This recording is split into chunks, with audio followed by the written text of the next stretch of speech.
semuanya, kami dari kelompok 2 dengan anggota yang terdiri dari Jonathan Rizky Manihuruk dengan ujung NIM 82. saya Jevita Lakaturip dengan ujung NIM 187. Saya Livana Tuiza dengan ujung NIM 032. Saya Raul Gonzales Simanjuntak dengan ujung NIM 117. Saya Muhammad Akbar Junius dengan NIM 125220132.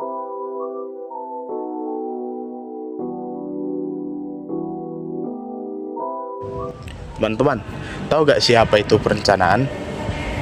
Secara umum, perencanaan adalah proses untuk berpikir ke depan untuk menentukan langkah-langkah apa yang perlu dilakukan agar tercapainya suatu tujuan yang efektif dan efisien. Pada kali ini, kelompok kami akan membawakannya dalam konteks perencanaan wilayah dan kota.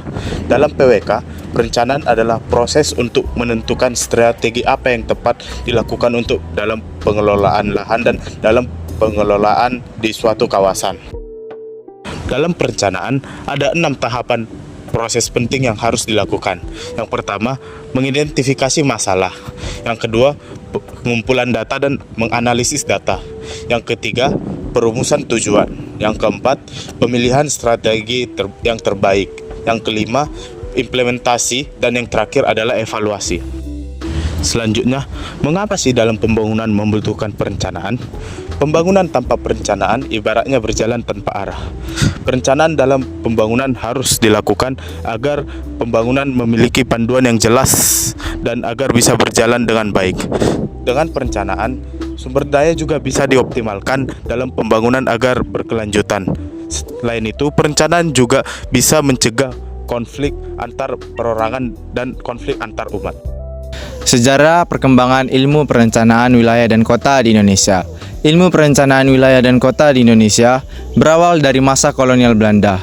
Saat itu, ilmu tersebut dikenal dengan istilah stand planning yang berfokus pada kota pelabuhan seperti Batavia, Semarang, dan kota Surabaya.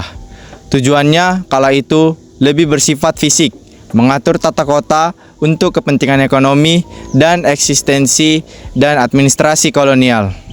Setelah Indonesia merdeka, arah perencanaan berubah. Pemerintah mulai fokus pada pemerataan pembangunan antar daerah dan wilayah.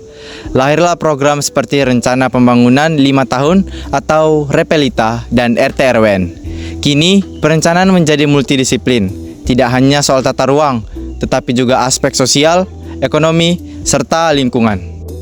Aspek keprofesian dan peluang kerja. Profesi perencanaan memiliki payung hukum yang jelas dan diwadahi oleh Ikatan Ahli Perencanaan atau IAP, organisasi profesi resmi bidang perencanaan wilayah dan kota di Indonesia.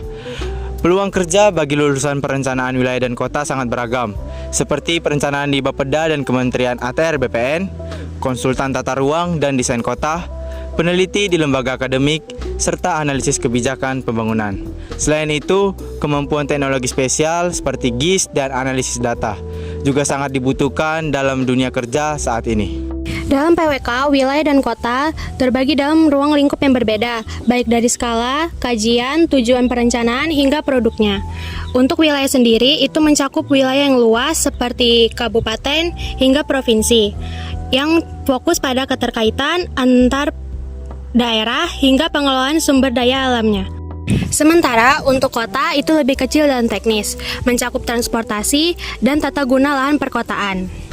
Perbedaan substansi kajian ruang perencanaan wilayah dan perencanaan kota. Perencanaan wilayah adalah kajian berskala luas seperti kabupaten, provinsi, pulau dan kawasan strategis. Fokus pada konektivitas antar wilayah, pemerataan pembangunan, integritas antar sektor yang mengaji aspek sistem pusat pemukiman, jaringan transportasi antar wilayah, potensi sumber daya alam dan ketimpangan antar daerah. Seperti contoh produk perencanaan wilayah yaitu RT/RW provinsi, RT/RW kabupaten, perencanaan kawasan strategis seperti kawasan industri dan kawasan pariwisata, dan perencanaan pengembangan wilayah metropolitan. Selanjutnya adalah perencanaan kota yang mengaji berskala lebih kecil dari perencanaan wilayah, yaitu yang mencakup kota, kecamatan atau kawasan dalam kota. Fokus pada fungsi ruang dalam kota dan kualitas hidup masyarakat, yang mengkaji aspek tata ruang lahan, infrastruktur kota, transportasi dalam kota, perumahan dan pemukiman, ruang publik dan layanan kota. Produk perencanaan kota yang pertama RDTR, yang kedua rencana pengembangan ruang terbuka hijau, yang ketiga rencana revitalisasi kawasan kota lama. Isu dan permasalahan yang bisa diambil dalam kajian perencanaan wilayah dan kota.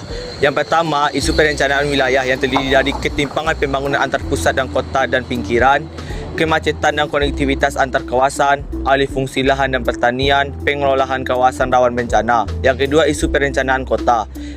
Kemacetan dalam kota, minimanya ruang terbuka hijau, drainase buruk, penataan PKL, dan persampahan. Kesimpulan yang kami dapat dari mata kuliah dasar perencanaan wilayah dan kota adalah saya memahami bahwa perencanaan adalah proses untuk pemanfaatan ruang agar pembangunan berjalan lebih terarah, efisien, dan berkelanjutan. Dan saya juga belajar bahwa perencanaan wilayah itu berfokus kepada skala yang lebih besar seperti hubungan antar kawasan dan pemerataan pembangunan. Sedangkan perencanaan kota itu berfokus kepada hal yang lebih detail seperti tata guna lahan, transportasi kota, dan pemukiman.